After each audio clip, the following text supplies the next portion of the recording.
খুশি হওয়ার কোনো কারণ নেই, অনেক বাকি আছে, আপনারা চেষ্টা করবেন। বর্তমান পরিবর্তনশীল বিশ্ব এবং আমাদের সামাজিক বাস্তবতায় পুলিশিং আর কেবল অপরাধ দমনের মধ্যে সীমাবদ্ধ নেই। আপনাদের জনগণের সঙ্গে আস্থা ও বিশ্বাসের সম্পর্ক গড়ে তুলতে হবে। তাই আধুনিক পুলিশিং ডক্ট্রিন অনুযায়ী আপনাদের প্রতি আমাদের সুনির্দিষ্ট কিছু প্রস্তাবনা আছে। তার সাথে আপনাদের যে সমস্ত বক্তব্য এসছে, প্রস্তাবনা আছে, সেগুলো আমি অ্যাড্রেস করব এবং মাননীয় প্রধানমন্ত্রীর কাছে সুপারিশ আকারে প্রদান করব এখন বক্তব্যের মাধ্যমে। আপনারা এখানে লিখেছেন পুলিশকে হতে হবে জনগণের প্রকৃত বন্ধু।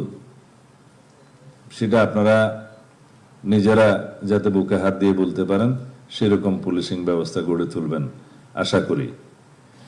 প্রতিটি থানায় আগত সেবা প্রার্থী যেন কোনো প্রকার হয়রানি ছাড়া আইনি সহযোগিতা পায় তা নিশ্চিত করতে হবে। মনে রাখবেন, আপনাদের প্রতিটি আচরণ যেন রাষ্ট্রীয় সেবকের প্রতিফলন হয়। পুলিশই জনতা, জনতাই পুলিশ, এই স্লোগানকে কেবল মুখে নয় কর্মে বাস্তবায়ন করতে হবে। এটা কারা লিখেছে আমি জানি না এই লাইনটা। আপনারা যে জনবান্ধব পুলিশ সেটা প্রমাণ করার জন্য আপনাদের সামনে আরো সুযোগ আছে, সময় আছে। আশা করি আপনারা এটি হৃদয়ে ধারণ করবেন, যাতে জনগণ মনে করে এই স্লোগানটা সত্য। পুলিশই জনতা, জনতাই পুলিশ।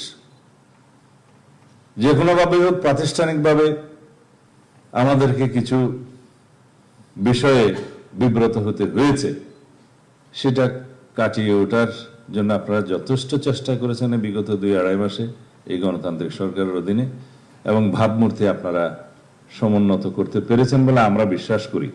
এটাকে আপনারা ধরে রাখবেন।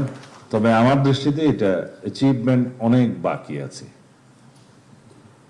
খুশি হওয়ার কোনো কারণ নেই, অনেক বাকি আছে, আপনারা চেষ্টা করবেন।